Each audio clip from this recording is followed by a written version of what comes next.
గురు పరమాత్మనే నమః. శ్రీ స్వామి అచలానంద గురుభ్యో నమః. కర్మ సన్యాస యోగం 9వ శ్లోకం.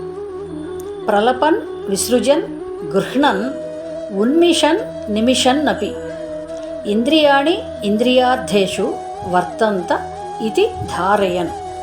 ప్రలపన్ విసృజన్ గృహ్ణన్ ఉన్మిషన్ నిమిషన్ అపి ఇంద్రియాణీంద్రియార్థేషు వర్తంత ఇతి ధారయన్. ప్రలపన్ విసృజన్ గృహ్ణన్ ఉన్మిషన్ నిమిషన్ అపి ఇంద్రియాణీంద్రియార్థేషు వర్తంత ఇతి ధారయన్.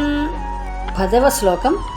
బ్రహ్మణి ఆదాయ కర్మాణి సంగం త్యక్త్వా కరోతి యః లిప్యతే న సహ పాపేన పద్మపత్రం ఇవ అంభస.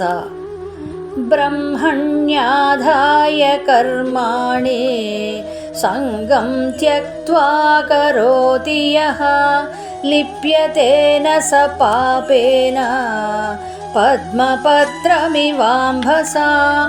బ్రహ్మణ్యాదాయ కర్మాణి సంగం త్యక్త్వా కరోతి యః లిప్యతే న స పాపేన పద్మపత్రమివాంభస. 11వ శ్లోకం.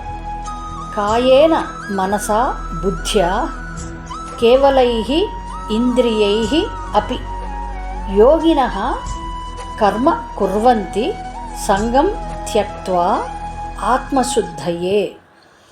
కాయేన మనసా బుద్ధ్యా కేవలైరింద్రియైరపి యోగినః కర్మ కుర్వంతి సంగం త్యక్త్వాత్మశుద్ధయే.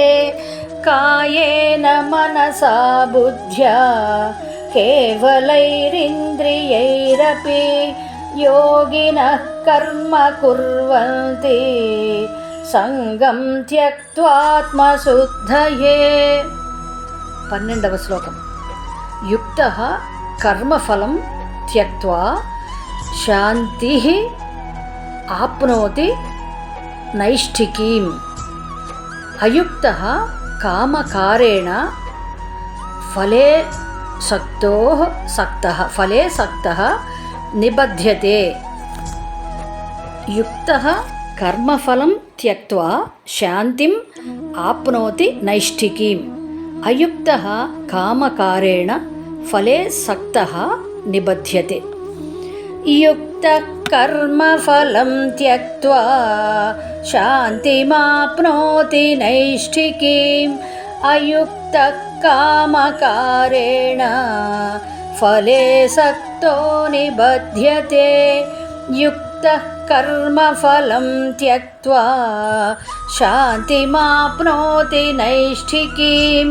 అయుక్తః కామకారేణ ఫలే సక్తో నిబధ్యతే. ఓం తత్సత్. జై గురుదేవ్.